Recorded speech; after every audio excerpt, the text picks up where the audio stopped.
Hello students, स्वागत है आपका मैट्रिक्स के नए लेक्चर में। तो पिछले क्लास में हम लोग सीख रहे थे, होमवर्क का डिस्कशंस किए थे। यानी पिछला क्लास में हम लोग टाइप्स ऑफ मैट्रिक्स और फिर तीन तरह के मैट्रिक्स, हम लोग दो ही तरह के, एक तो कंसेप्ट ही था upper triangular matrix, lower triangular matrix, और फिर सीखे थे ट्रेस ऑफ ए मैट्रिक्स क्या होता है। एक दो और कंसेप्ट हम लोग सीख करके फिर आगे बढ़ते हैं। कंपैरेबल मैट्रिसेस नेक्स्ट कॉन्सेप्ट है हमारा, कंपैरेबल मैट्रिसेस। कि यहां आप लोग देखिए, टू मैट्रिक्स, डिफिनिशंस मैं लिख रहा हूं, two matrices A and B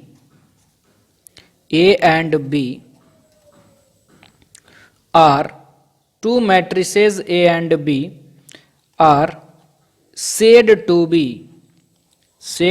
be comparable if their order are same,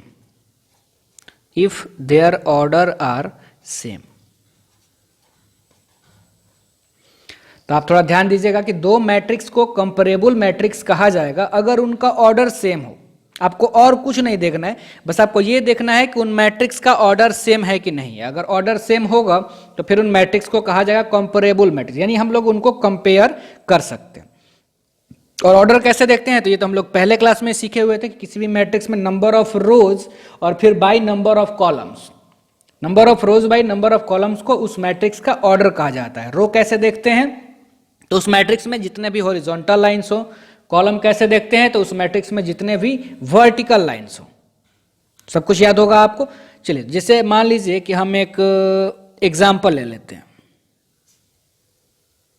कि let A equal to 1 2 3 4 5 6 and B is equal to A B C D E F।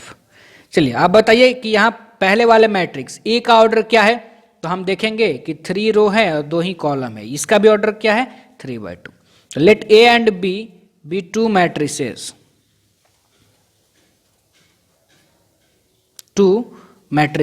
then here matrix A and B are said to be comparable because, क्यों हम लोग कह सकते हैं comparable matrices, because their order are same, their order are same. Matrix का order same है, इसीलिए हम लोग इनको कंपैरेबल मैट्रिसेस कह सकते हैं। अब ये बहुत बड़ा कंसेप्ट है नहीं, इसलिए बहुत ज़्यादा एग्जांपल्स करने की इस पर ज़रूरत है नहीं। बस ये आपको समझ में आए, इसीलिए बस एक एग्जांपल हम लोग थोड़ा सा कर लिए थे, कोई दिक्कत नहीं है इस पर। चलिए आगे हम लोग बढ़ते हैं। इसके बाद हमारा कंसेप्ट है, हम लोग सीखते हैं इक्वल मैट्रिसेस या इक्वलिटी ऑफ टू मैट्रिसेस। देखिए, नेक्स्ट कंसेप्ट है हम लोगों का इक्वलिटी ऑफ टू मैट्रिसेस। जैसा कि नाम से स्पष्ट है कि दो मैट्रिक्स इक्वल कब होंगे, इक्वलिटी ऑफ टू मैट्रिक्स। देखिए, अगर मैट्रिक्स एक ए है और दूसरा मैट्रिक्स बी है और अगर दोनों इक्वल है तो लिखने का तरीका वही है जो हम लोग अभी तक सीखे हुए हैं, ए इक्वल टू बी। ऐसे ही दोनों मैट्रिक्स को इक्वल लिखा जाता है। लेकिन पहले तो ये तो हम लोग सीख लें कि मैट्रिक्स इक्वल होगा कब। तो ध्यान से सुनिए कि दो मैट्रिक्स इक्वल तभी होगा जब पहला चीज कि उनका ऑर्डर सेम होना चाहिए। अगर हम लोग दो मैट्रिक्स ले लें, ए पहला मैट्रिक्स और दूसरा मैट्रिक्स हम ले लें बी, तो दोनों मैट्रिक्स यानी A is equal to B, matrix A equal to matrix B if and only if, यानी सिर्फ ये तभी पॉसिबल है जब जो आने वाले पॉइंट्स जो मैं लिख रहा हूं, पहला order of A equal to order of B, order of A equal to order of B, और दूसरा corresponding elements of corresponding elements of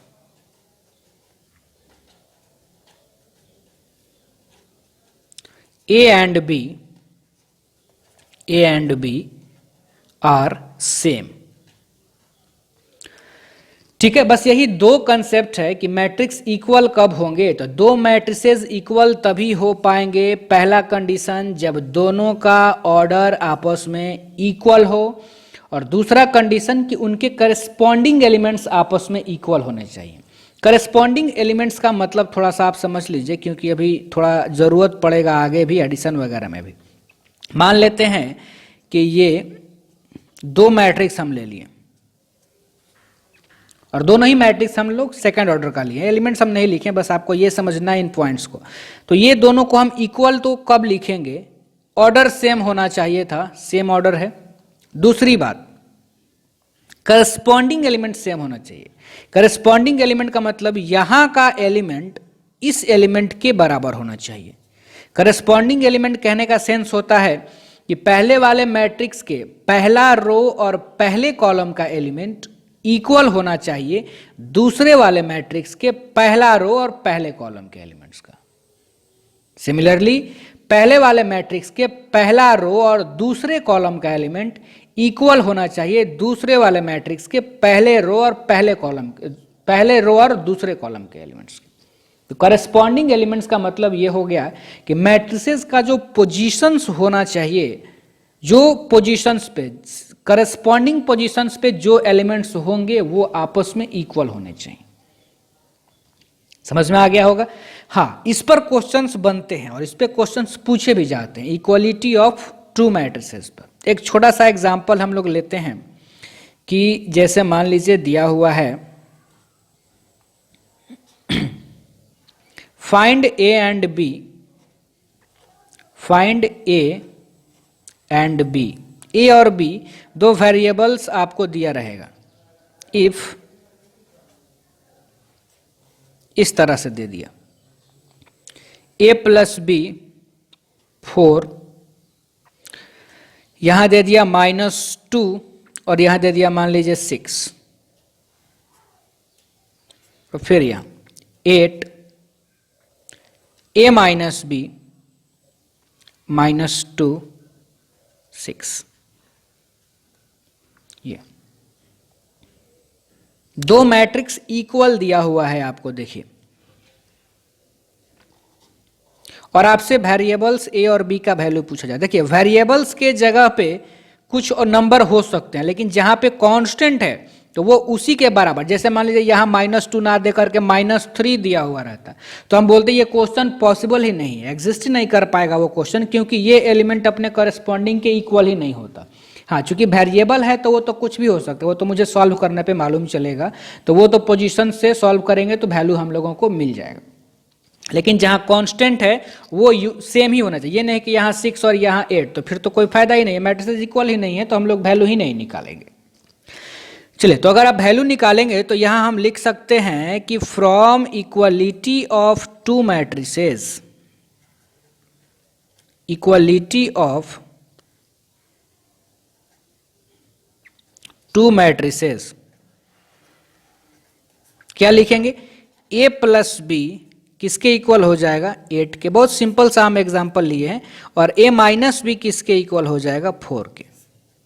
अब बताइए, बहुत सिंपल सा क्वेश्चन है, दोनों इक्वेशंस को आपको ऐड कर देंगे आप, b कैंसिल हो जाएगा तो आपसे a निकल जाएगा, b कैंसिल होकर के a निकल जाएगा, a का वैल्यू आप पुट करेंगे तो आपको b मिल जाएगा। चलिए, तो आगे इस तरह के ही एग्जाम्पल जब भी आपसे क्वेश्चंस पूछे जाएंगे इक्वलिटी ऑफ मैट्रिसेस में, तो वो इक्वेशंस के फॉर्म में ही होंगे कि दोनों तरफ आपको एक एक मैट्रिक्स दिया हुआ रहेगा और आपको बस करस्पॉन्डिंग एलिमेंट्स को इक्वल करके इक्वेशंस को सॉल्व करना होगा। कई बार जैसे वो लीनियर इक्वेशन होंगे, कई बार आपको ट्रिगोनोमेट्रिक इक्वेशंस मिल सकते हैं, अगर आप हायर लेवल के क्वेश्चंस में जाएंगे तो कई बार आपको क्वाड्रेटिक मिल सकते हैं, यानी किसी भी तरह के इक्वेशंस आपको मिल सकते हैं जिन्हें आपको सॉल्व करना होगा। कोई दिक्कत नहीं है। हाँ, अभी हम लोग सिर्फ कंसेप्ट ही कर रहे हैं, इस पे क्वेश्चंस हम लोग अभी और प्रैक्टिस करेंगे। जैसा कि हम पिछले लेक्चर में बताए हुए थे कि अभी हम लोगों का एक चलेगा प्रॉब्लम प्रैक्टिस सेशन, अलग से चलेगा, जिसमें हम लोग क्वेश्चंस को करेंगे, तो वहां पर और भी ज़्यादा हम लोग क्वेश्चंस करेंगे इस कंसेप्ट पे। तब तक के लिए हम लोग आगे बढ़ते हैं। चलिए तो देखिए, तो इक्वलिटी ऑफ मैट्रिसेस देखने के बाद आगे हम लोग कंसेप्ट सीखते हैं। एक और कंसेप्ट है जिसका बोर्ड लेवल में बहुत कम जगह यूज होता है, लेकिन हम लोग सीख लेते हैं। जरा देखिए, सब मैट्रिक्स। सब मैट्रिक्स सब मैट्रिक्स क्या होता है? तो जैसे एक एग्जांपल हम लोग ले लेते हैं। देखिए, एक मैट्रिक्स हम ले लिए समझने के लिए।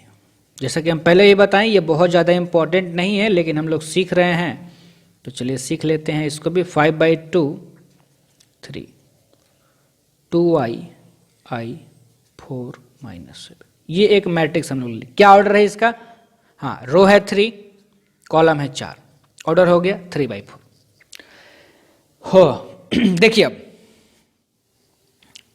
हम लोग चाहते हैं सीखना यहां पे कि सब मैट्रिक्स क्या होता है।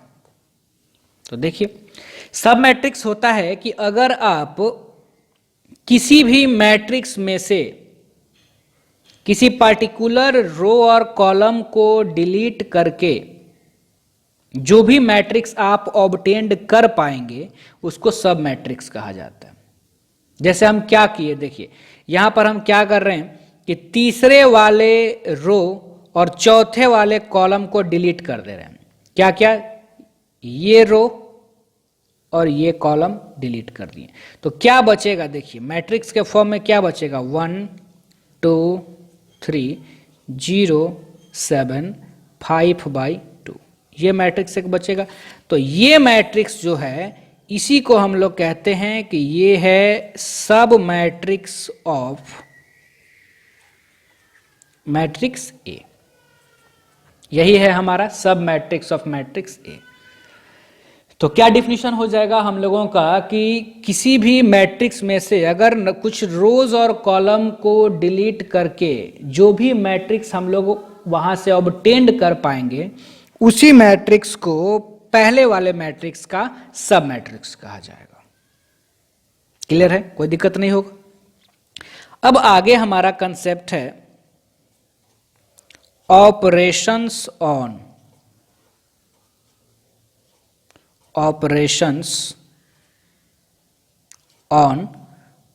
मैट्रिसेस।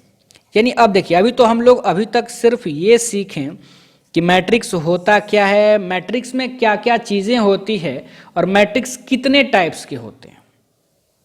अब हम सीखते हैं कि जैसे मान लीजिए मैट्रिक्स में ऑपरेशन कहने का मतलब है कि जैसे आप बचपन में सीखे कि नंबर क्या होता है, काउंटिंग क्या होता है, उसके बाद आप उनका ऑपरेशन सीखें कि नंबर को कैसे जोड़ा जाता है, कैसे घटाया जाता है, कैसे मल्टीप्लाई करेंगे, डिवाइड करेंगे, स्क्वायर करेंगे, स्क्वायर रूट करेंगे। तो कुछ उसी तरह के कुछ पार्टिकुलर कंसेप्ट मैट्रिसेस में भी हैं कि अगर आप मैट्रिक्स सीख के मैट्रिक्स को आप पहचानने लगे तो कुछ ऑपरेशन आप सीखिए मैट्रिक्स पर। जैसे मैट्रिक्स को कैसे जोड़ते हैं, कैसे घटाते हैं, किसी स्केलर से मैट्रिक्स को कैसे गुना करेंगे, दो मैट्रिक्स को कैसे गुना करेंगे। मैट्रिक्स का डिवीजन नहीं होता है, प्रोडक्ट तक ही हम लोगों को सीखना है, फिर कुछ आगे के कंसेप्ट सीखने। तो ऑपरेशन ऑफ मैट्रिसेस में सबसे पहले हम लोग सीखेंगे एडिशन ऑफ टू मैट्रिसेस। कैसे हम लोग जोड़ेंगे मैट्रिसेस को। Addition of two matrices.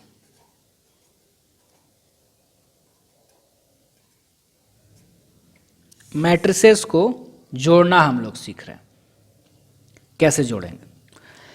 तो पहले तो ये देखिए, डिफिनीशंस हम नहीं लिख रहे हैं। डिफिनीशंस के लिए हम आपको पहले भी बताए हैं कि एक नोट्स टाइप का हम आप लोगों को व्हाट्सएप में या फिर इसी में डिस्क्रिप्शन में लिंक में प्रोवाइड करा देंगे, और या आप व्हाट्सएप नंबर पे भी जुड़ के इसका नोट्स ले सकते हैं। नोट्स अगर मैं लिखने लगूंगा डेफिनेशन तो फिर टाइम हमारा ज़्यादा लगेगा। ऐसे ही नंबर ऑफ वीडियोज़ मुझे लग रहा है कि बहुत ज़्यादा हो जाएंगे, तो इसलिए हम लोग बस कंसेप्ट को सिर्फ समझते हैं। डेफिनेशंस तो आप कहीं से भी लिख सकते हैं, या अगर कहीं से नहीं लिख सकते हैं तो फिर व्हाट्सएप पे हम आपको भेज देंगे आपको नोट्स। तो दो मैट्रिक्स हम लोग ले लेते हैं, ए और बी। ए एंड बी दो मैट्रिक्स हम लोग ले लिए।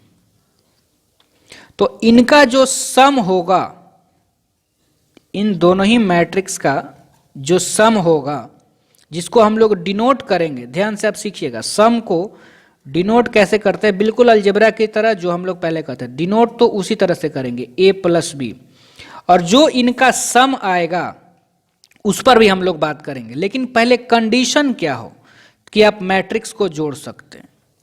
तो कंडीशन होगा कि आप इन दोनों ही मैट्रिक्स को जोड़ पाएंगे कि तभी आप जोड़ सकते हैं मैट्रिक्स को जब दोनों ही मैट्रिक्स का ऑर्डर इक्वल हो, यानी ऑर्डर ऑफ ए इक्वल हो ऑर्डर ऑफ बी के। मैट्रिक्स का अगर दोनों ही मैट्रिक्स का ऑर्डर इक्वल नहीं होगा तब तो मैट्रिक्स के एडिशन की बात ही नहीं होगी। मैट्रिक्स के एडिशन की बात तभी होगी जब दोनों ही मैट्रिक्स का ऑर्डर सेम होगा। फिर से मेरी बात आप सुनिए कि दो मैट्रिक्स को हम लोग तभी जोड़ सकते हैं, तभी ऐड कर सकते हैं जब उनका ऑर्डर सेम हो। Two matrices A and B are add if their order are same. अगर ऑर्डर सेम नहीं होगा तो फिर हम लोग उनको नहीं ऐड कर सकते। और जोड़ेंगे तो उनके सम को डिनोट कैसे करेंगे, तो ये मैं अभी आपको बता चुका हूं कि उसको हम लोग डिनोट करेंगे इसी तरह से, a प्लस बी से। ये तो अभी तक हम लोग सिर्फ ये कंडीशन सीखें कि मैट्रिक्स को हम लोग जोड़ेंगे कब, क्या कंडीशन होगा, ताकि हम उनको ऐड कर सकते हैं। तभी ऐड कर सकते हैं जब उनका ऑर्डर सेम होगा। जो नोटेशंस यूज करेंगे ऐड करते टाइम वो हमारा यही होगा, a प्लस बी। तो ये हो गया हमारा उन मैट्रिसेस का सम को डिनोट करेंगे। हाँ, कब और ऐड करने में करेंगे क्या, तो ऐड करते टाइम करेस्पॉन्डिंग एलिमेंट्स को ऐड किया जाता है। Corresponding elements are added. Corresponding elements are added. और करेस्पॉन्डिंग एलिमेंट्स क्या होता है ये अभी हम आपको इक्वलिटी ऑफ टू मैट्रिसेस बताते समय अच्छे से बता दिए थे। हम लोग क्या सीखे कि दो मैट्रिसेस को हम लोग तभी ऐड कर सकते हैं जब दोनों का ऑर्डर सेम हो, और ऐड करते टाइम करेस्पॉन्डिंग एलिमेंट्स को हम लोग आपस में ऐड करते हैं। कोई दिक्कत नहीं है। चलिए एग्जाम्पल हम लोग देखते हैं।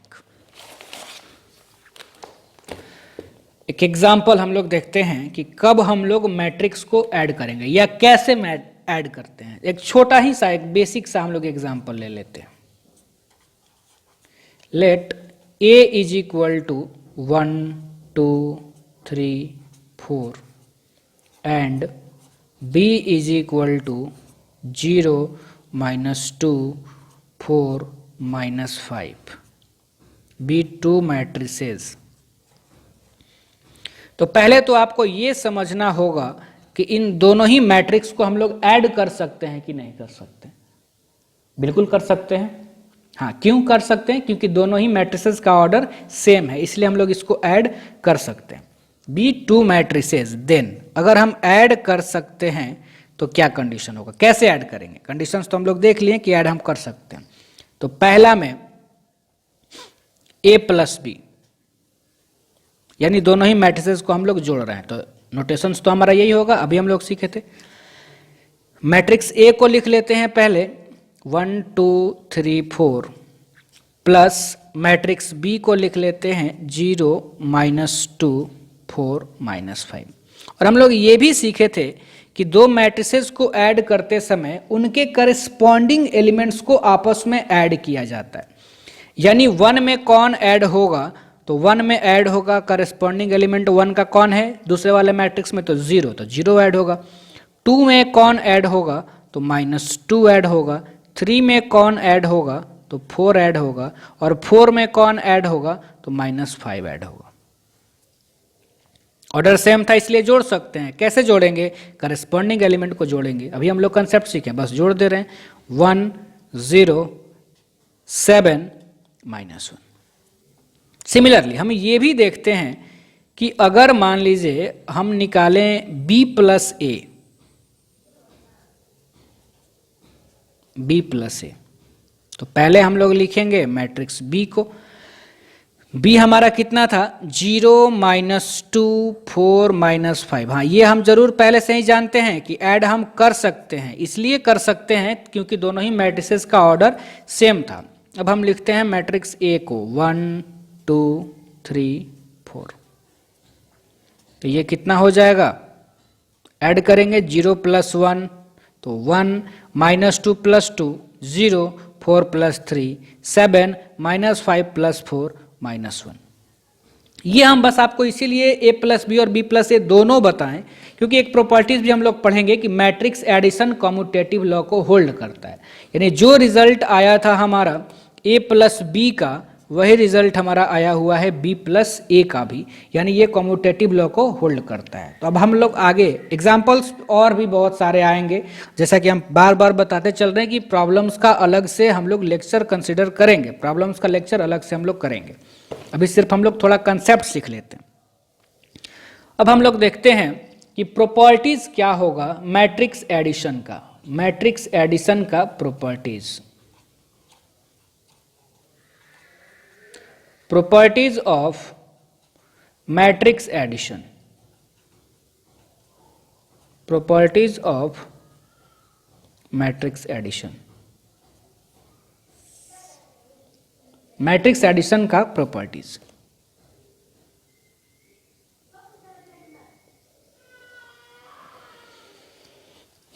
देखिए पहला प्रॉपर्टीज होता है मैट्रिक्स का, matrix addition is, matrix addition is commutative, matrix addition is commutative, matrix addition commutative होता है। That is matrix A plus matrix B, या आप करें बी प्लस ए, दोनों इक्वल होगा। हाँ, यहाँ ए और बी जो मैं कंसीडर कर रहा हूं वो मैट्रिक्स ही है, सेम ऑर्डर के मैट्रिक्स हैं, आपको ये भी समझना होगा। अगर मैं यहाँ लिख दूं कि ए बी या मान लीजिए सी भी आएगा तो तीनों मैट्रिक्स है और तीनों का ऑर्डर हम क्या ले लिए हैं, same, same order. Property number 2, matrix addition is, matrix addition is associative, matrix addition is associative. That is अगर हम लोग तीन मैट्रिक्स ले लें ए बी और सी, तो हम पहले ए और ए प्लस बी निकाल लें, बाद में ऐड करें सी को, या हम पहले बी प्लस सी निकाल लें और बाद में ऐड करें ए को, रिजल्ट इक्वल होगा। ए प्लस बी प्लस सी इक्वल होगा ए प्लस बी प्लस सी। तो ये सेकंड हमारा प्रॉपर्टीज है मैट्रिक्स एडिशन का। थर्ड प्रॉपर्टीज हम लोग देखते हैं मैट्रिक्स एडिशन का। थर्ड प्रॉपर्टीज होता है existence of, existence of additive identity, additive identity. Additive identity exist करता है। दैट इज मैट्रिक्स ए में आप जोड़िए या किसी भी मैट्रिक्स में जीरो मैट्रिक्स को, या जीरो मैट्रिक्स में मैट्रिक्स ए को, ये हमेशा मैट्रिक्स ए के इक्वल होगा। और आपको ध्यान रखना होगा कि जैसे रियल नंबर्स की हम लोग बात करें, नंबर की बात करें, तो जो जीरो होता है, जीरो को कहा जाता है एडिटिव आइडेंटिटी। सिमिलरली मैट्रिक्स में जीरो मैट्रिक्स को एडिटिव आइडेंटिटी कहा जाता है, क्योंकि ये एक ऐसा मैट्रिक्स है जिसको आप किसी भी मैट्रिक्स में ऐड कर सकते हैं, क्योंकि इसका ऑर्डर आप जानते हैं कि जीरो मैट्रिक्स किसी भी ऑर्डर का हो सकता है। तो इसको हम लोग ऐड भी कर सकते हैं किसी भी मैट्रिक्स में, और वो उसमें कोई फर्क नहीं पहुंचाता है उस मैट्रिक्स में, वो ज्यों का त्यों रह जाएगा। तो हम लोग याद भी यहाँ पर रखेंगे एक पॉइंट को कि zero matrix is called, language ही लिख देते हैं, जीरो मैट्रिक्स इज कॉल्ड, या नल मैट्रिक्स भी आप लिख सकते हैं, zero matrix is called additive identity, additive identity of all matrices. सारे मैट्रिसेस का एडिटिव आइडेंटिटी कहा जाता है जीरो मैट्रिक्स को। क्यों कहा जाता है? क्योंकि इसको आप किसी भी मैट्रिक्स में ऐड करेंगे तो वो उसके मैट्रिक्स में कोई चेंजिंग नहीं आएगा, वो मैट्रिक्स ज्यों का त्यों रह जाएगा। Number 4, existence of, existence of additive inverse, existence of additive inverse. Matrix addition का इनवर्स भी एग्जिस्ट करता है। दैट इज इसका मतलब हो गया ए में अगर आप ऐड करें माइनस ए को या माइनस ए में ए को, ये जीरो मैट्रिक्स के बराबर होगा। यानी कि minus of matrix A is called additive inverse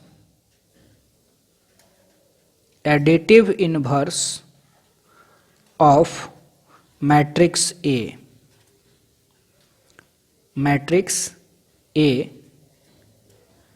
and vice versa.